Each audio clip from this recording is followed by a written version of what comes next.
you been finding the day? Has it been good? Yeah. Great. Have you been having some good discussions and some good panels, speakers? Well, we've got a bit of a treat for you at the end of this panel.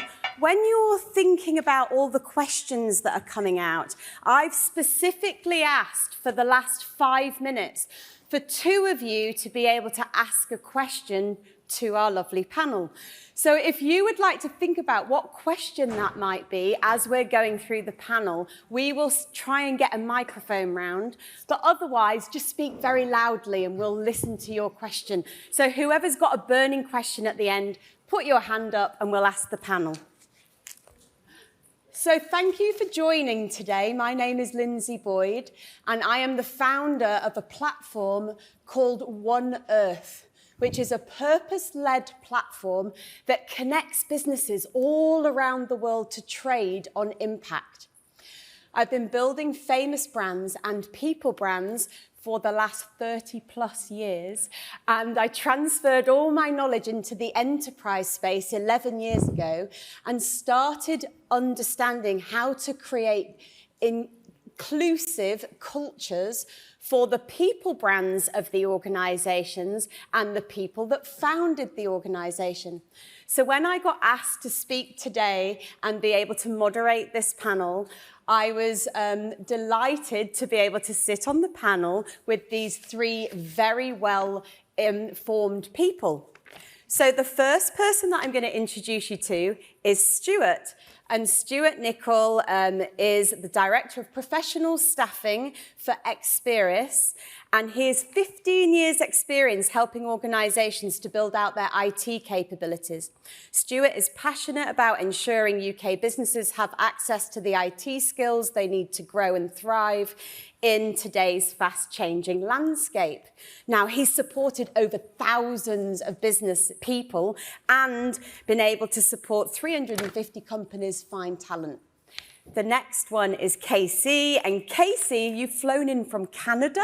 Absolutely. And Casey is all about the founder of B2B Match, like a dating matching platform that uses an algorithm-based business matching to be able to support small and medium businesses. She's also the founder of Tech Advocate in Canada, and her platform is in over 65 countries with 120 industries. Wow, congratulations. And the third person, but not the least, is Kiyati Sundaram, and she is the CEO of Applied, a science-backed tool for smart and fair hiring. She's had experience from behavioral science, data science, and tech for good, which is a massive passion of mine as well. So thank you for joining us today. Yeah. Right, I'm going to pose the first question and we're going to get all 3 of them speaking straight off. So this talk is about creating inclusive cultures and matching intent to impact. So in your business and in your life, and I want one answer from each one of you, what does that mean to create inclusive cultures and match intent to impact? Can you explain what that would mean in your world and or your life? And I'll start with you, Stuart. Okay, so for me personally, it would be around creating an environment that fits absolutely everyone, no matter what background they're from, what skills, experiences that they've got, that they are able to really reach their full fulfillment in the environment that they're in. Great, thank you. And the same question over to you, Casey. Very echoing this. When I started, I came from corporate, and what killed me was the fact that they hired you for something and then tried to mold you for something else. And then I said, look, when I have my own company, I want people to feel absolutely aligned with the vision. So literally, like you, be yourself, bring your passion, your fire, and align with the vision. Perfect. And to you as well, please. Well, I've had several past lives. I'm an ex-economist, a recovering investment banker, and also a startup founder. So across all of those streams of lives, it is going to be synonymous that we have to understand that culture begins at the point of entry. And for me, that is what we're doing at Applied. It is how do you establish a cultural ecosystem at this beginning of a person's journey into an organization. So hiring, how do you do that? Perfect. Now, I can imagine that most of you, or a bit like me, have gone through a career and had to manage lots of different skills and lots of different hats. And that's applied then when you're bringing that into your organization, you're having to go across the business and apply different skills. So one of the things you all talked about, you said about environment, you said about the ecosystem, you said about a vision and a purpose. So how would you lead, manage and collaborate and cultivate a culture in a hybrid world? Because we've been through a pandemic and a recession, what is it? What's the brand new world that we're now living in where you're now able to design something new and think about how you would create inclusivity and lead in that space? I'm going to ask you, Casey. So for me, the new world has always been the world I have been in. So I started another company, a digital transformation company 7 years ago. And we were digital from day one. I had people working in their pajamas and in different time zones and walking their dog between meetings. It was never, ever a problem. So when the pandemic happened, we just transferred that, seamlessly. And it was never a question for us. And for you? I think it's very similar to Casey's experience. We are a remote-first hybrid company at Applied, and I'll speak to my most recent experience, which is Applied. And we always think about how do we make sure it's level access for everybody across, whether you're remote, whether you're in office, and you have to provide the same kind of environments for growth, for building the kind of leadership and the teams you want. And that's a challenge. Yeah, I mean, level access, as everybody will know in this audience, is quite difficult to achieve. We weren't in a mindset of that place, and now diversity and inclusion and level access for all has become more apparent. Stuart, I'm going to ask you about level access and what does that mean, because you're helping people to bring in talent. Yeah, I think so Experis, we spend our days talking to clients and really understanding what is their need, what is their pain point, and a very, very common theme coming from all our clients, as well as listening to our speakers today, is around talent and how they attract talent within their business. And I think that the world that we're in now, it's not one size fits all with how you attract talent. We've got to be able to look at the different ways organizations go to market to be able to bring the right skills into their business. I'm going to pick up on that, because that is a point that I am hugely passionate about, and I know, Casey, you are as well. I am. So when we talk about, and I've been going out for years saying everybody should be seen and heard, no matter where you live or the demographic that you live in. And what I've been teaching people is a piece called brand culture, where you allow your people to now have a voice. So I'm going to bring this over to Casey, and I'm going to ask you now, look, over the years, people have been invisible, haven't they, inside organizations, and people haven't had voices that are heard. So how do you unlock the true potential that you talked about in your first answer, and how do you really allow people to have that potential and be seen and heard within organizations and also outside organizations?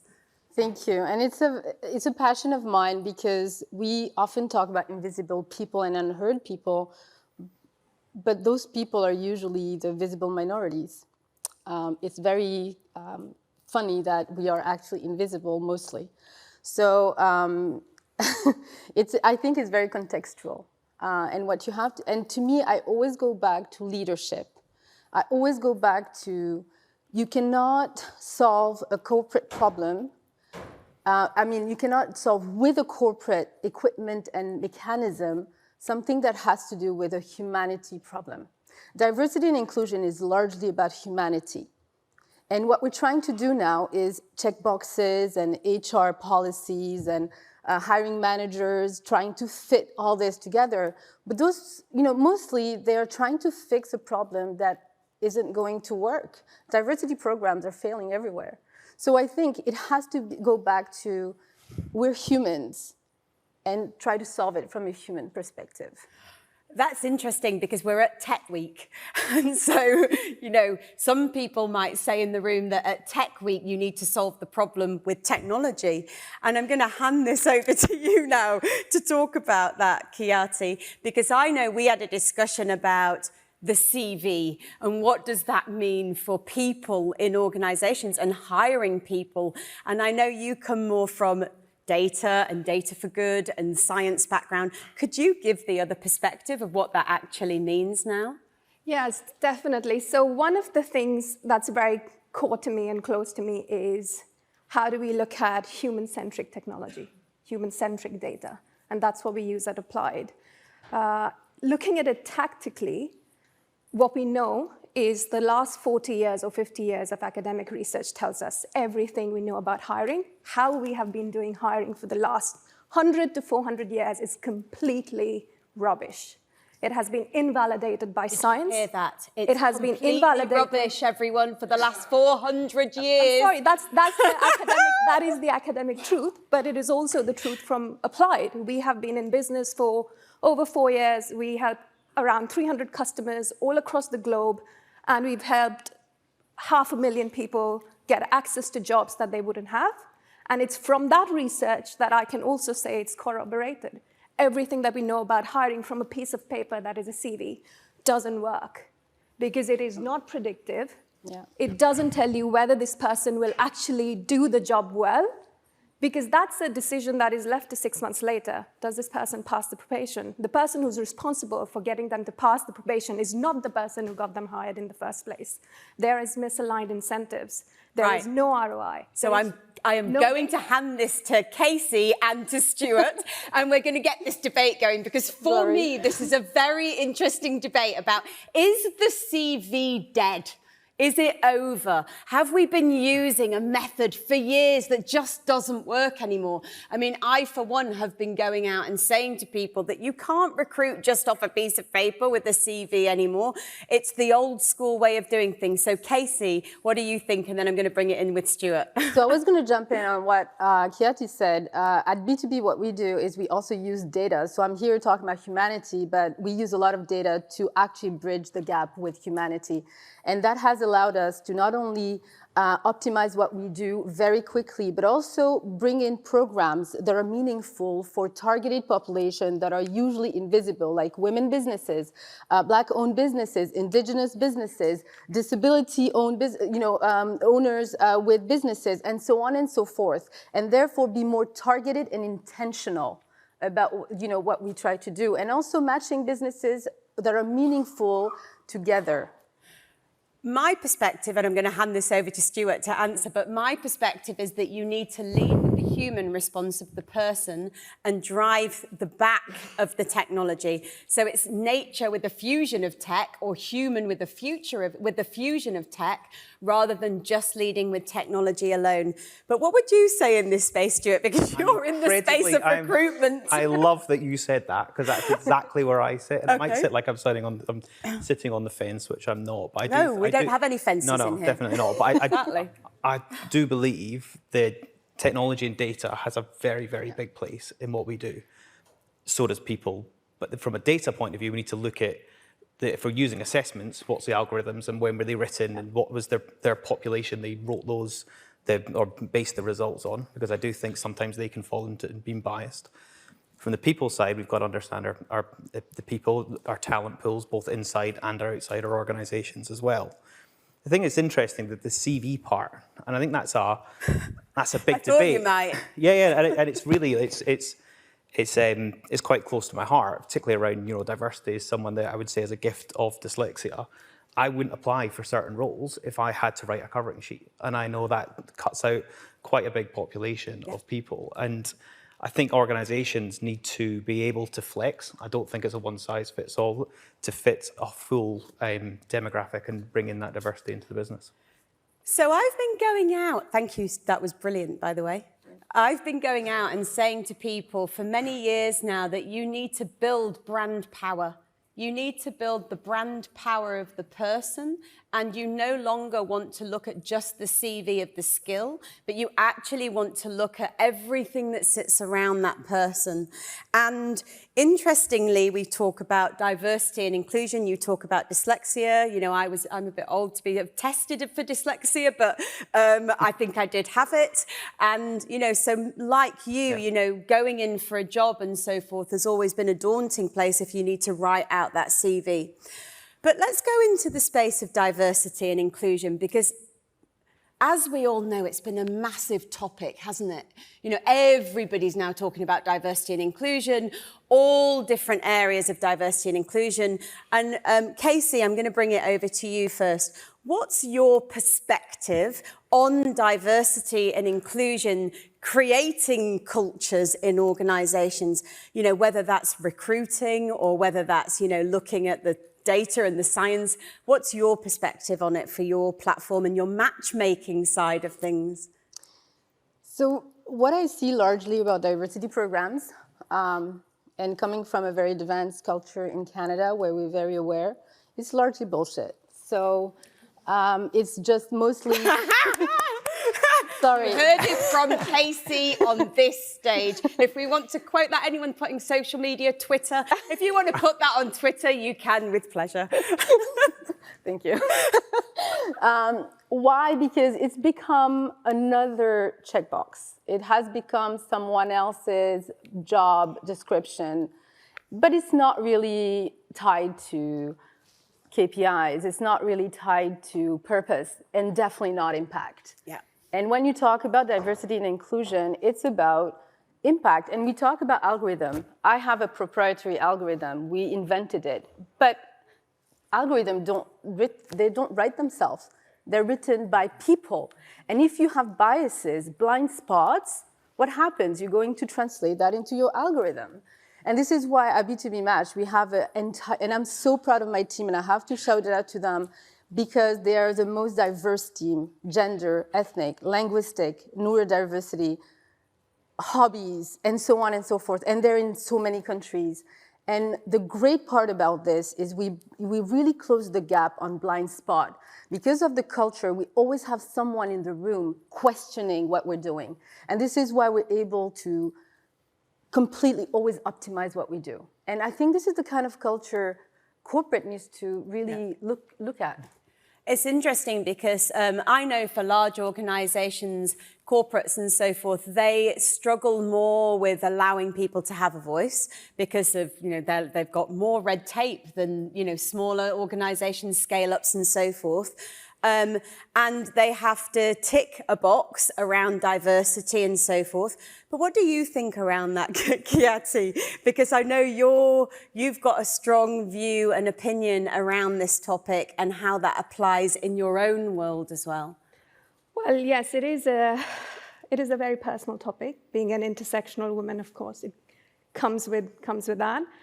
But I'll give you an example, and that might help people get some more color on why this is really important. And it really evokes a lot of emotions, not necessarily always the right emotions in me. But this is 2018, having shut my first startup, and I have multiple degrees. I have a couple of masters.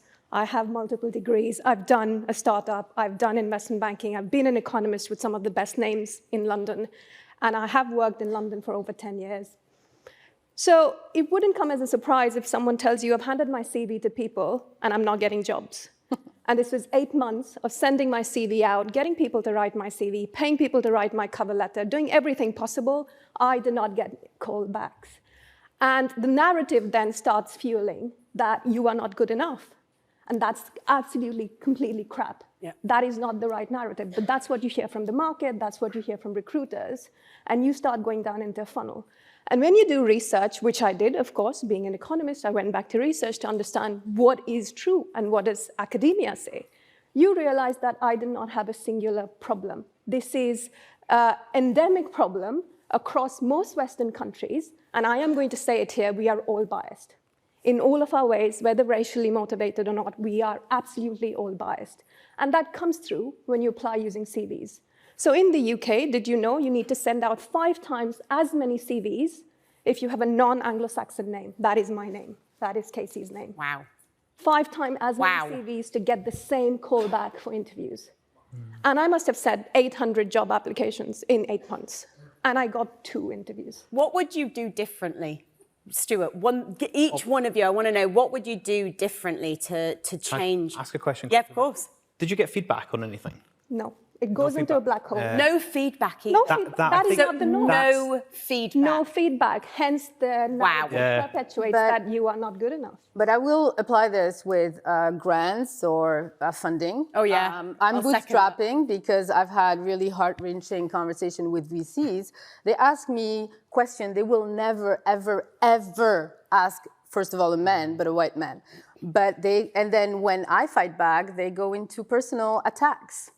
So, I said, well, maybe I'm not ready for this right now, and I'll do it on my own. So what do we need to do differently? Maybe that's one of your questions, but what do we need to do differently to change the narrative? How do we change this so that diversity and inclusion isn't even a conversation anymore, which it shouldn't be, and you know that. Yeah. What do we need to do? Quick fire round, each one of you. What would you do if you had a magic wand, or what would you do? What would you say to somebody? You've got Boris here. I don't know if he's arrived or if he's been here yet, but Boris has just walked in the room. What would you say to him? What do they need to do? Go ahead. Go first. Yeah. Is he here? Anyone? No? No. I think for me, we're the companies that we talk, people said there's a war on talent or winning talent, and certainly from a diversity and inclusion point of view, it's stop doing the norm and challenge yourselves. And I think that's got to come from the top down. I think your guys are spot on when you're talking about it's a sexy topic to talk about in businesses, but actually you need to see that change from the top coming down. I think you need to train people in empathy and scrap everything else. And you need to also parachute people in places where they're the only one who they are, and see how they feel about that.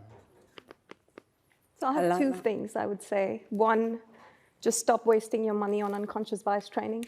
So people do that. There's billions being spent. Probably all of you have sat in one. It doesn't do anything. Yeah. There is enough science to tell us it doesn't do anything because we are humans. We are biased. It's evolutionary. Nothing you can do will change those biases as humans. So we need systems that guardrail you. And that's where technology comes in. That's where the interplay of humans and technology comes in. And that's how we need to look at how do we build systems for the future that guardrail humans making decisions against certain kinds of individuals. How would data come in that way? Explain that. What would you do? What's one thing that you would do with data to change the landscape on that? I can talk about it because with B2B Match, we don't allow people profile. So your profile is a company. And so there's no picture, there's no name. So by the time you see a profile that ranges from a company demographic to are you sustainable? What do you do in innovation? What do you do with other things? Do you have certifications? By the time you go through this and actually say, oh my God, I really like this company, you might find out that it's a woman-founded company or a Black-owned company or whatever. So we try to also decrease that bridge of decision-making. I would do it around data around behaviours and drive the right behaviours within a business. And there's research out there now to show that organisations that have a gender balance, if you focus more on the right behaviours and promoting the right behaviours, training, driving the right behaviours, you'll naturally bring through a higher population of female in leadership positions. Do you agree with that? Well, yes, I think it has to be organic. For me, if it's not organic, it is tokenism. And that we've seen that. We have quotas and systems in lots of organizations where you get in people of certain genders or ethnicities. Socially, there is a backlash. Your team members question whether you deserve the right to be there. And this is happening, and it is really, really bad for morale. So we absolutely do not advocate quotas or incentive systems that have numbers aligned, and especially monetary compensation aligned to getting a number of females on your board or in your leadership team. So it has to be organic. How you implement that, there are various ways, and that's what technology will help us do. Right, well, I promised I have a question for Stuart. You talk about female, but what about intersectionality and the other type of diversity? For me, it's very important because what happens is we've created 2 monsters, where now we have the men, and then we have the white women, but then everybody falls under that. But then I would say the same around neurodiversity. So Exactly, it's so the same, yeah. I think that the example I used was around the male-female split, but actually when you get it, I think that as an organisation, you've got to look at the diversity as a full spectrum and how you develop your ways to be able to give everyone an opportunity. Perfect. Right. I promised the audience 5 minutes to be able to ask a question. So, put your hand up, whoever wants to ask a question. Oh my gosh, how do we choose? Because we've only got 2 or 3 questions. I'm going to go for, I know you put your hand up early on, so the gentleman at the front with the white shirt, could we get a microphone over to him, please? Thank you. Hi, Michael Hobbs from Which Days. Hello. Thank you for a very interesting discussion. I'm going to put it quite a contentious view and just ask you for your reactions to it, because I kind of feel that at its heart, the deep tech industry is not particularly biased. You know, we actually specify programming languages and skills rather than anything. And actually what leads to the lack of diversity in our industry is the poor distribution of those skills within society. And I see that particularly in the UK, where the proportion of female computer science graduates is much lower than it is in India. So perhaps what we're looking at is a failure of our education system, a cultural failure of our education system to actually, to put the supply through. And we've heard throughout this morning, some actually quite long-term solutions to this, or rather big company solutions to this around apprenticeship programs. Startups in particular will hire tech talent from anywhere in the world, provided it's got the right skills. So I don't feel that we're deeply biased in our approach at the core of the tech industry. Just get your reaction to that, please. I actually have a reaction to this. With Tech Canada Advocates, we're focusing on mini tech, which is the smaller kids at 8. Apprenticeship to me is even too late. By the time you get to middle school, you've been berated by your teachers that you cannot be enough. You've been told you cannot be a founder. You've been told you cannot be this. You have to stay in your lane. I think it needs to start even like way earlier, because the pipeline is going to be dry by the time you get to applying for a job. So if there's a message for you, maybe try to feed into schools, try to send speakers there that represent the diversity of those schools. And you'll see, maybe you won't get anything in 5 to 10 years, but the generation after that will be a lot more diverse because they would have seen possibilities. Thank you very much for a good question. Yeah. And one of the things I will say to you also on a final note is we've been teaching kids to actually think about what are you known for rather than what your skill is. And when kids understand, I am known for my purposes, they can really get into the space of, this is what I love, this is what my passion is, and they can go forward in that space rather than just thinking about, this is my skill and this is what I've got to do for the rest of my life. And when you get kids young enough to think about, oh, I'm known for, this is my passion and purpose, then they tend to go and do that rather than worry about the skill itself. Okay, last question. I'm torn between the man at the back because he's been waving his hand like mad and the man at the front. Have we got time for 2 or is it just 1? Have we got time for 2? Let's do it. 1, 2. 2, I've got time for 2. Okay, right then. So the man at the back waving madly his hand. And maybe I need a woman actually, so maybe the lady at the front, yeah. First of all, I just... Stand up, please. Oh, sorry. My name is Leah Akbidi. I'm a business development director for a tech company called the BIM Engineers. We create tech, design, construction, engineering tech. We have a diversity of resources that we use in Europe and in India. But the challenge I'm facing is I was born in the UK, but my background is African. And I found myself having to create employment for minorities in tech because they're not getting opportunities. They're not. And we spoke about what happened with the gender diversity. When I was in university, I saw myself as diverse as the females, the white female in university. We used to sit around the same tables. And now the gender diversity has gone so wide. So how is it possible that we sorted out the gender diversity and we can't sort out the diversity in other areas? Is it, because what really disappoints me is when I see white women that I actually went to university with showing that same level of bias that they have suffered. I remind them of the suffragettes. And the second thing I said is, the last point I just want to make is, this is the question. I think it's a mix of imposing and organic, a mix, because if the gender diversity can be so successful that you have the M&S, is it the Marks and Spencer, 750,000, 4 days a week lady, which I'm very proud to see. Last question. So what's the question for the panel? I'm just passionate about this, that's why. Is it possible, how are we able to achieve it with the gender diversity, and we're struggling with minority diversity? I can't figure that out. Would you like to answer that? Well, I mean, the easier answer is half of the world is women, so it's easier to start there and make a dent there. But also, if you look at academia and technology, most of the work has happened on gender diversity. And therefore, that streams easily into social life. But you're absolutely right that we have eons to go before we close the gap on any kind of other kinds of diversity, including ethnicity. And being a woman and of an ethnic minority, of course, this is an important problem that we are trying to solve at Applied. But I also partly disagree with you, being a woman and an ethnic minority, that it has to be imposed, because there will be backlash.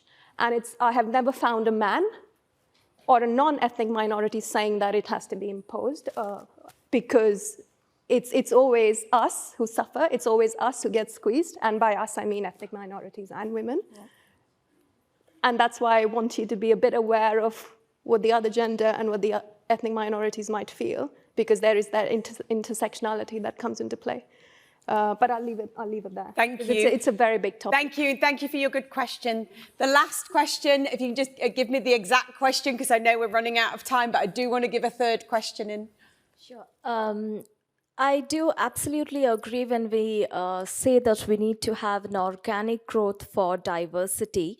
And at the same time, diversity in urban areas a lot better, but when we get into the rural side of, let's say for my country, India, there's a lot more support that is really, really required. And if we go with the organic way, I don't see how much of an acceleration that could be, and could be too slow for the kind of growth. And can we do anything about it? And I'd just like to add a little question from my colleague, which is very relevant too. Oh, yeah. Kathy, we are with you, and sorry that you have to experience such nuisance. I just came across a tech software company which is used by some of the biggest names in IT world, and he proudly explained about a feature that you can filter down a profile coming to an organization to the T. It means you are out, I am out, many of us are out. I think, and when I spoke to some of the CEOs, they have no clue about it. So I think the devil lies in detail here. These chief people officers, so-called, they are configuring the software to the extent that all this is happening without the knowledge of the board, without the knowledge of CXOs there. So first and foremost, that's a problem. Second thing... I'm going to ask the first question, because we're going to run out of time otherwise. But thank you very much. So I think the question was, can we speed it up? The second question, which is the data and the technology. Okay, yeah. I think that for me, I can speak more to it. I can speak less about the Indian ecosystem and what you need to do different urban and rural. I've never worked in India. Although I am of Indian origin, I've never worked in India. I would never choose to wish to work in India, but that's a different conversation. On the technology and data, you're absolutely right. We alluded to it before, that it has to be, a bigger debate about how the technology is being implemented, who is being represented on the team, and what the technology aims to accomplish. We know the biggest companies like Amazon and LinkedIn have made bots that have perpetuated the same biases, and you might be talking to similar companies who are still making those bots and still making those algorithms which are based on previous historic judgment of what good looks like. Now, what good looks like, let's say, take an example of a salesperson, what good looks like in the 1950s in a sales organization will be a white man, who will get you $10,000 of MRR or revenues every month. If you feed that into an algorithm in 2022, you are going to output just hire white men who will get you $10,000 of revenue every month. That is what the algorithm does. It is garbage in, garbage out. So we need to be very, very conscious of what kinds of algorithms we are building and not release it until we are 100% confident that it does not have adverse impact. And that's what we do at Applied. That's why I get out of bed every day. We are making sure that any kind of algorithms we release will be not biased, at least will not add to the bias, and will be free of adverse impact to certain populations. But it's a big challenge. We have not been able to achieve it so far, and therefore I have not been able to release any AI to the market that I can confidently say will not add bias. 95% of the AI and algorithms in the market today are adding bias. So I'm going to wrap it up because we're going to run out of time now. So what I would say is thank you very much to the panel. I think we can all agree we had quite a good debate and discussion on this panel today. You have been exceptional in your conversations. Can I just leave you with one thought process? You are all able to change how we look and do things today. If enough of us make a decision and decide to create inclusive cultures, then we will have inclusive cultures. We just need to come together as people and make that change. And so when you leave this auditorium and this room today, think about the fact that each one of you can walk out of this space, and if everybody makes the decision to do it, enough of us, we will make that change. Thank you very much. Thank you for today. And thank you very much for Tech Week, for the